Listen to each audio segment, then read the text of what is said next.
Wave 1 2 3 ਹੋਇਆ ਹੈ, ਅਸੀਂ ਬਹੁਤ ਪ੍ਰੀਕਾਸ਼ਨਸ ਲੈ ਕੇ ਉਹ ਤੋਂ ਬੜੀ ਅੱਛੀ ਤਰ੍ਹਾਂ ਬਚ ਕੇ ਨਿਕਲੇ ਹਾਂ। ਪਰ ਉਸ ਤਰ੍ਹਾਂ ਦੇ ਹਾਲਾਤ ਹੁਣ ਦੁਬਾਰਾ ਨਾ ਹੋਣ, ਇਹਦੇ ਲਈ ਇਹ ਪ੍ਰੀਕਾਸ਼ਨਸ ਲੈਣੀਆਂ ਬਹੁਤ ਜ਼ਰੂਰੀ ਹੈ। 100 ਤੋਂ ਵੱਧ ਲੋਕ ਇਕੱਠੇ ਨਾ ਹੋਣ, ਜੇ ਹੈ ਇਸ ਤਰ੍ਹਾਂ ਦੀ ਗੈਦਰਿੰਗ ਤਾਂ ਮਾਸਕ ਜ਼ਰੂਰ ਯੂਜ਼ ਕਰਨ। ਕਿਸੇ ਨੂੰ ਕੋਈ ਸਿੰਪਟਮਸ ਹੈਗੇ ਆ, ਕਫ ਹੈ, ਕੋਲਡ ਹੈ, ਬੁਖਾਰ ਹੈ, ਤਾਂ ਟੈਸਟ ਜ਼ਰੂਰ ਕਰਾਉਣ ਇੱਕ ਵਾਰੀ। ਜਿਹੜਾ ਇਨਫਲੂਐਂਜ਼ਾ ਦੀ ਆਪਾਂ ਗੱਲ ਕਰੀਏ, ਉਹਦੇ ਨਾਲ ਵੀ ਕਈ ਲੋਕ ਜਿਹੜੇ ਨੇ ਉਹ ਸਫਰ ਕਰ ਰਹੇ ਨੇ। ਕੋਵਿਡ ਪਰ ਸੇ ਹੈ, ਉਹ ਓਮਿਕਰੋਨ ਦਾ ਵੇਰੀਐਂਟ ਹੀ ਹੈ, ਲੇਕਿਨ ਉਹਦੇ 'ਚ ਸਿੰਪਟਮਸ ਵੇਰੀ ਕਰ ਸਕਦੇ ਨੇ। ਹਮੇਸ਼ਾ ਇਹੀ ਵੇਰੀਐਂਟ ਰਹੇਗਾ ਇਹ ਨਹੀਂ ਕਹਿ ਸਕਦੇ, ਉਹ ਟਾਈਮ ਟੂ ਟਾਈਮ ਬਦਲਦਾ ਰਹਿੰਦਾ, ਜਿਸ ਤਰ੍ਹਾਂ ਸਾਨੂੰ ਪਤਾ ਲੱਗਿਆ। ਸੋ ਉਹਦੀ ਪ੍ਰੈਡਿਕਸ਼ਨ ਕਰਨਾ ਬੜਾ ਮੁਸ਼ਕਿਲ ਹੈ।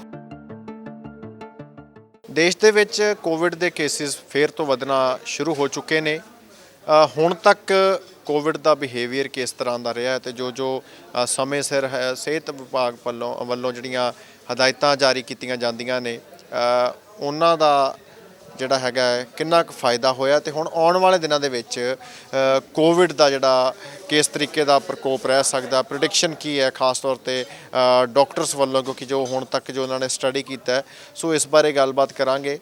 ਡਾਕਟਰ ਅਮਨੀਕ ਸ਼ਰਮਾ ਨੇ, IMA ਦੇ ਪ੍ਰੈਜ਼ੀਡੈਂਟ ਨੇ ਚੰਡੀਗੜ੍ਹ ਤੋਂ, ਉਹਨਾਂ ਨਾਲ ਗੱਲਬਾਤ ਕਰ ਲੈਂਦੇ ਹਾਂ। ਮੈਮ, ਕੋਵਿਡ ਦੀ ਆਪਾਂ ਗੱਲ ਕਰੀਏ ਜੀ, ਕੋਵਿਡ ਦੇ ਫੇਰ ਤੋਂ ਕੇਸਿਸ ਜਿਹੜੇ ਵਧਣੇ ਸ਼ੁਰੂ ਹੋਏ ਨੇ, ਕੀ ਕਾਰਨ ਹੈ ਜੀ ਇਹਦਾ? ਦੇਖੋ, ਵਾਇਰਲ ਇਨਫੈਕਸ਼ਨ ਹੈ, ਸੋ ਕਾਰਨ ਤਾਂ ਸਪੈਸੀਫਿਕਲੀ ਨਹੀਂ ਕਹਿ ਸਕਦੇ, ਲੇਕਿਨ ਜੋ ਐਡਵਾਈਜ਼ਰੀ ਟਾਈਮ ਟੂ ਟਾਈਮ ਸਰਕਾਰ ਜਾਰੀ ਕਰਦੀ ਰਹਿੰਦੀ ਹੈ, ਉਹ ਇਸ ਹਾਲਾਤ ਨੂੰ ਦੇਖਦੇ ਹੋਏ, ਕਿਉਂਕਿ ਕਈ ਵਾਰੀ ਤਾਂ ਅਸੀਂ ਜਦੋਂ ਵੇਵ 1 2 3 ਹੋਇਆ ਹੈ, ਅਸੀਂ ਬਹੁਤ ਪ੍ਰੀਕਾਸ਼ਨਸ ਲੈ ਕੇ ਉਹ ਤੋਂ ਬੜੀ ਅੱਛੀ ਤਰ੍ਹਾਂ ਬਚ ਕੇ ਨਿਕਲੇ ਹਾਂ।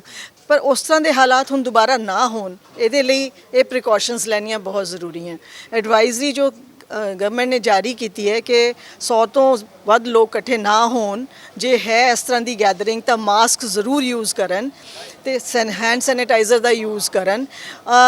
ਜਦੋਂ ਕਿਤੇ ਬਾਹਰ ਹੋ ਕੇ ਆਈਏ, ਪਹਿਲਾਂ ਅਸੀਂ ਬਹੁਤ ਪ੍ਰੀਕਾਸ਼ਨ ਲੈਂਦੇ ਰਹੇ ਹਾਂ, ਤਾਂ ਹੁਣ ਵੀ ਸੈਨੀਟਾਈਜ਼ਰ ਦਾ ਇਸਤੇਮਾਲ ਕਰਦੇ ਰਹਿਣ, ਡਿਸਟੈਂਸ ਮੇਨਟੇਨ ਕਰਨ।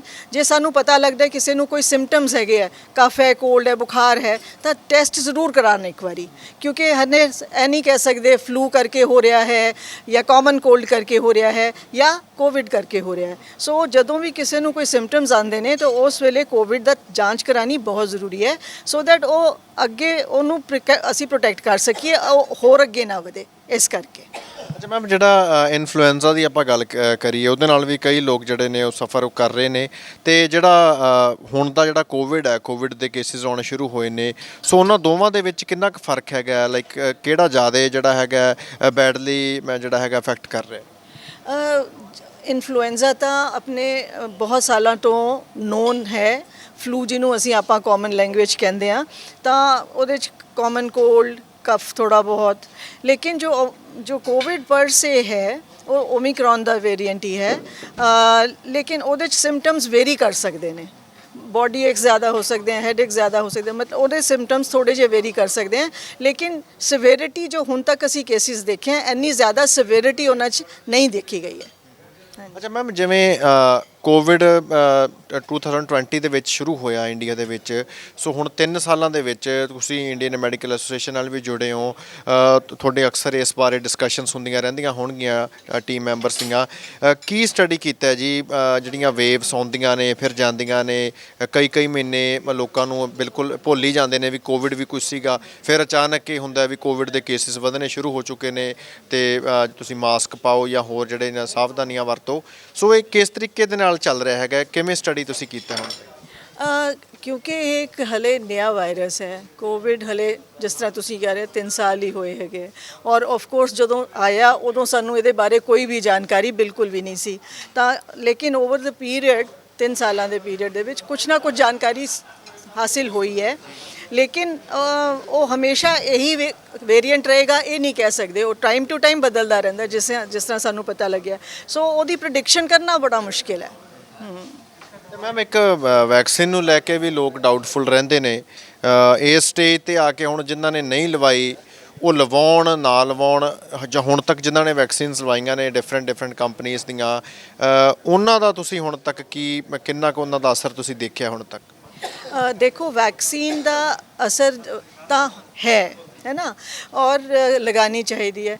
ਅਸੀਂ ਦੋ ਡੋਜ਼ਸ ਸਭ ਨੂੰ ਦਿੱਤੀਆਂ, ਬਾਅਦ 'ਚ ਬੂਸਟਰ ਡੋਜ਼ਸ ਵੀ ਬਹੁਤ ਲੋਕਾਂ ਨੂੰ ਲੱਗੀਆਂ, ਔਰ ਜੋ ਬਾਅਦ 'ਚ ਸਿੰਪਟਮਸ ਹੋਏ ਆ ਉਸ ਤੋਂ ਬਾਅਦ ਅਸੀਂ ਦੇਖਿਆ ਚਾਹੇ ਕੋਵਿਡ ਹੋਇਆ ਵੀ ਹੈ ਤਾਂ ਵੀ ਉਹਦੀ ਸਵੇਰਿਟੀ ਬਹੁਤ ਮਿਨੀਮਲ ਦੇਖੀ ਗਈ ਹੈ। ਸੋ ਜਿਨ੍ਹਾਂ ਨੂੰ ਬੂਸਟਰ ਹਲੇ ਨਹੀਂ ਲੱਗੇ, ਬਲਕਿ ਸਾਡੇ ਕੋਲ ਆ ਰਹੀਆਂ ਕੁਐਰੀਜ਼, ਪੇਸ਼ੈਂਟਸ ਆ ਕੇ ਹੁਣ ਸਾਨੂੰ ਪੁੱਛਦੇ ਆ ਜਿਨ੍ਹਾਂ ਨੇ ਨਹੀਂ ਪਹਿਲਾਂ ਬੂਸਟਰ ਲਗਵਾਏ ਕਿ ਮੈਮ ਹੁਣ ਬੂਸਟਰ ਅਵੇਲੇਬਲ ਹੈ, ਇਸ ਵੇਲੇ ਘੱਟ ਅਵੇਲੇਬਲ ਹੈ ਵੈਕਸੀਨ। ਹਾਂਜੀ ਸਰ, ਉਹਦੇ ਲਈ ਕੰਸਰਨ ਹੈ ਬਸ। ਤੇ ਮੈਮ ਇਹ ਵੀ ਦੱਸੋ, ਜਿਵੇਂ ਇਸ ਤੋਂ ਪਹਿਲਾਂ ਜਦੋਂ ਓਮੀਕਰੋਨ ਆਇਆ ਵੇਰੀਐਂਟ, ਉਦੋਂ ਬੜਾ ਸੀਗਾ ਵੀ ਬੱਚਿਆਂ ਲਈ ਬੜਾ ਖਤਰਨਾਕ ਹੋ ਸਕਦਾ, ਬਜ਼ੁਰਗਾਂ ਲਈ ਵੀ। ਸੋ ਹੁਣ ਜਿਹੜਾ ਦੁਬਾਰਾ ਜਿਹੜਾ ਕੋਵਿਡ ਦਾ ਹੈਗਾ ਉਹ ਆਪਣਾ ਅਸਰ ਦਿਖਾਉਣਾ ਸ਼ੁਰੂ ਕੀਤਾ ਹੈ, ਸੋ ਉਹਦੇ ਚੱਲਦੇ ਬੱਚਿਆਂ ਨੂੰ ਜਾਂ ਬਜ਼ੁਰਗਾਂ ਨੂੰ ਵੀ ਪਹਿਲਾਂ ਜਿੰਨਾ ਹੀ ਖਤਰਾ ਹੈ ਤੇ ਯੰਗਸਟਰਸ ਨੂੰ ਕਿੰਨਾ ਕੁ ਹੈ, ਉਹਦੇ ਬਾਰੇ ਤੁਸੀਂ ਕੀ ਕਹਿਣਾ ਚਾਹੋਗੇ? ਵੈਸੇ ਤਾਂ ਹਲੇ ਇਹਦੀ ਵੇਰੀਏਸ਼ਨ ਅਸੀਂ ਨਹੀਂ, ਕਿਉਂਕਿ ਬਹੁਤ ਥੋੜੇ ਕੇਸਿਸ ਹੋਏ ਹੈ ਹਲੇ, ਇੰਨੇ ਜ਼ਿਆਦਾ ਕੇਸਿਸ ਹੈ ਨਹੀਂ ਜੇ ਉਸ ਮਤਲਬ ਉਹਨੂੰ ਬ੍ਰੇਕਅਪ ਕਰਕੇ ਦੇਖਣ ਵਾਸਤੇ। ਲੇਕਿਨ ਜੋ ਇਮਿਊਨੋ ਕੰਪਰੋਮਾਈਜ਼ ਪੇਸ਼ੈਂਟਸ ਹੁੰਦੇ ਹੈ, ਜਿਹੜੇ ਥੋੜੇ ਇਮਿਊਨਿਟੀ 'ਚ ਵੀਕ ਹੁੰਦੇ ਹੈ, ਉਹਨਾਂ 'ਚ ਥੋੜੀ ਜੀ ਸਿਵਿਰਿਟੀ ਜ਼ਿਆਦਾ ਦੇਖੀ ਜਾਂਦੀ ਹੈ। ਤੇ ਮੈਮ ਕੀ ਜਿਹੜੀ ਅੱਜ ਤੁਸੀਂ ਜਾਂਦੇ ਜਾਂਦੇ ਇਹ ਵੀ ਦੱਸੋ, ਜਿਹੜੀ ਨਾਰਥ ਜ਼ੋਨ ਕਾਨਫਰੰਸ ਜਿਹੜੀ ਹੋਈ ਹੈਗੀ ਹੈ ਜੀ, ਸੋ ਉਹਦਾ ਕਨਕਲੂਜਨ ਹੁਣ ਕੀ ਨਿਕਲਿਆ ਹੈਗਾ, ਕੀ ਜਿਹੜੇ ਵੱਖ-ਵੱਖ ਟੌਪਿਕਸ ਡਿਸਕਸ ਕੀਤੇ, ਉਸ ਤੋਂ ਬਾਅਦ ਕੀ ਇਹਦਾ ਕਨਕਲੂਜਨ ਕੱਢਿਆ? ਅੱਜ ਨਾਰਥ ਜ਼ੋਨ ਦੀ ਕਾਨਫਰੰਸ ਅਸੀਂ ਇੱਥੇ IMA ਚੰਡੀਗੜ੍ਹ 'ਤੇ ਕੀਤੀ, ਉਹਦੇ ਵਿੱਚ ਸਾਰੇ ਸਟੇਟਸ ਨਾਰਥ ਦੇ ਉਹਨਾਂ ਨੇ ਪਾਰਟਿਸਿਪੇਟ ਕੀਤਾ, ਕਿਉਂਕਿ ਅਸੀਂ ਚਾਹੁੰਦੇ ਸੀਗੇ ਕਿ ਜਿਹੜੇ ਹੁਣ ਦੇ ਰੈਲੇਵੈਂਟ ਟੌਪਿਕਸ ਹੈ ਉਹਨਾਂ ਦੇ ਉੱਤੇ ਡਿਸਕਸ਼ਨ ਜ਼ਰੂਰ ਹੋ ਸਕੇ। ਉਹਦੇ 'ਚ ਅਸੀਂ ਟੌਪਿਕਸ ਵੀ ਬੜੇ ਜਨਰਲਾਈਜ਼ਡ ਰੱਖੇ ਸੀਗੇ ਕਿ ਜਿਸ ਤਰ੍ਹਾਂ ਯੂਜ਼ ਆਫ ਐਂਟੀਬਾਇਓਟਿਕ, ਉਹਦਾ ਕੀ ਪ੍ਰੋਟੋਕੋਲ ਹੋਣਾ ਚਾਹੀਦਾ ਹੈ ਤਾਂ ਕਿ ਐਂਟੀਬਾਇਓਟਿਕ ਦਾ ਮਿਸਯੂਜ਼ ਨਾ ਹੋਵੇ ਜ਼ਿਆਦਾ, ਜਿੱਥੇ ਜੁਡੀਸ਼ੀਅਸ ਯੂਜ਼ ਉਹਦਾ ਕਰਨ, ਬਾਕੀ over and above over the top ਜਾ ਕੇ ਐਂਟੀਬਾਇਓਟਿਕਸ ਜਿਹੜੇ ਹੈਵੀ ਨਾ ਦਿੱਤੇ ਜਾਣ। ਤਾਂ ਦੂਸਰਾ ਟੌਪਿਕ ਸੀਗਾ ਵੈਕਸੀਨੇਸ਼ਨ ਦਾ, ਬੇਟਾ ਉਹ ਵੀ ਬਹੁਤ ਇੰਪੋਰਟੈਂਟ ਹੈ, ਕਿਉਂਕਿ ਸਭ ਨੂੰ ਹੈ ਕਿ ਬੱਚਿਆਂ 'ਚ ਕਿਹੜੀ ਵੈਕਸੀਨ ਕਿਸ ਟਾਈਮ 'ਤੇ ਹੋਣੀ ਚਾਹੀਦੀ ਹੈ, ਕੀ ਪ੍ਰੋਟੋਕੋਲ ਹੋਣਾ ਚਾਹੀਦਾ, ਬੂਸਟਰ ਕਿਸ ਤਰ੍ਹਾਂ ਹੋਣੇ ਚਾਹੀਦੇ ਹੈ, ਔਰ ਉਸ ਤਰ੍ਹਾਂ ਹੀ ਹੁਣ ਕਿਉਂਕਿ ਕੋਵਿਡ ਦੇ ਹੋਣ ਦੇ ਚੱਲਦੇ ਐਡਲਟ ਵੈਕਸੀਨੇਸ਼ਨ 'ਤੇ ਵੀ ਓਨਾ ਹੀ ਜ਼ੋਰ ਹੈ। ਹੁਣੀ ਲਾਂਚ ਹੋਈ ਹੈ ਸਰਵਾਈਕਲ ਕੈਂਸਰ ਕੇ ਅਗੇਂਸਟ ਵੈਕਸੀਨ, ਸੋ ਉਹਨਾਂ ਸਭ ਦੀ ਇਨਫੋਰਮੇਸ਼ਨ ਦੇਣਾ ਔਰ ਉਸ ਨੂੰ ਉਹਦਾ ਪ੍ਰੋਟੋਕੋਲ ਕਿਸ ਤਰ੍ਹਾਂ ਫੋਲੋ ਕਰਨਾ, ਇਹ ਸਾਰੀ ਜਾਣਕਾਰੀ ਸਭ ਨਾਲ ਸਾਂਝੀ ਕਰਨਾ ਚਾਹੁੰਦੇ ਸੀਗੇ। ਸੋ ਉਹਦੇ ਲਈ ਇੱਕ ਟੌਪਿਕ ਰੱਖਿਆ।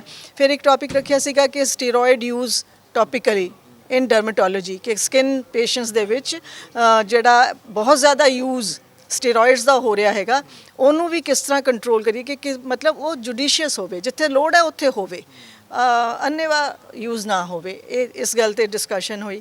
ਔਰ ਫਿਰ ਸੀਗਾ ਕਿ ਬਈ ਜਿਹੜਾ ਹੁਣ ਜਿਸ ਤਰ੍ਹਾਂ legal aspect of medical practice ਹੈ ਨਾ, कि बहुत सारे केसेस भी हो रहे हैं, डॉक्टर्स के अगेंस्ट वायलेंस केसेस बहुत हो रहे हैं, तो ਉਹਦੇ ਲਈ ਕੀ ਸਟ੍ਰੈਟਜੀ ਹੋਣੀ ਚਾਹੀਦੀ ਹੈ, ਕਿਸ ਤਰ੍ਹਾਂ ਇਸ ਪ੍ਰੋਬਲਮ ਨੂੰ ਅਪਰੋਚ ਕਰੀਏ ਅਸੀਂ।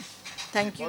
ਬਹੁਤ ਬਹੁਤ ਸ਼ੁਕਰੀਆ ਜੀ। ਸੋ ਗੱਲ ਕਰ ਰਹੇ ਸੀਗੇ ਡਾਕਟਰ ਅਮਨੀਕ ਸ਼ਰਮਾ ਜੀ ਦੇ ਨਾਲ, ਜਿਨ੍ਹਾਂ ਨੇ ਜਾਣਕਾਰੀ ਦਿੱਤੀ ਖਾਸ ਤੌਰ 'ਤੇ ਕੋਵਿਡ ਨੂੰ ਲੈ ਕੇ, ਕਿਉਂਕਿ ਕੋਵਿਡ ਦੇ ਦੁਬਾਰਾ ਕੇਸਿਸ ਜਿਹੜੇ ਵਧਣੇ ਸ਼ੁਰੂ ਹੋ ਚੁੱਕੇ ਨੇ ਤੇ ਹੁਣ ਤੱਕ ਡਾਕਟਰਾਂ ਦੀ ਅੱਖ ਦੇ ਨਾਲ ਜਿਹੜਾ ਕੋਵਿਡ ਹੈ ਉਹ ਕਿਸ ਤਰੀਕੇ ਦੇ ਨਾਲ ਸਮੇਂ ਤੋਂ ਸਮੇਂ ਬਦਲਦਾ ਆ ਰਿਹਾ ਹੈ ਤੇ ਕਿੰਨਾ ਕੁ ਖਤਰਨਾਕ ਆਉਣ ਵਾਲੇ ਸਮੇਂ ਦੇ ਵਿੱਚ ਰਹਿ ਸਕਦਾ, ਉਹ ਗੱਲਬਾਤ ਜਿਹੜੀ ਹੈ ਉਹ ਕਰ ਰਹੇ ਸੀਗੇ। ਚੰਡੀਗੜ੍ਹ ਤੋਂ ਕੈਮਰਾਮੈਨ ਆਕਾਸ਼ਦੀਪ ਦੇ ਨਾਲ ਹਰਸ਼ਬਾਬ ਸਿੰਘ ਸਿੱਧੂ, ਬਾਬੂਸ਼ਾਹੀ ਟਾਈਮਸ।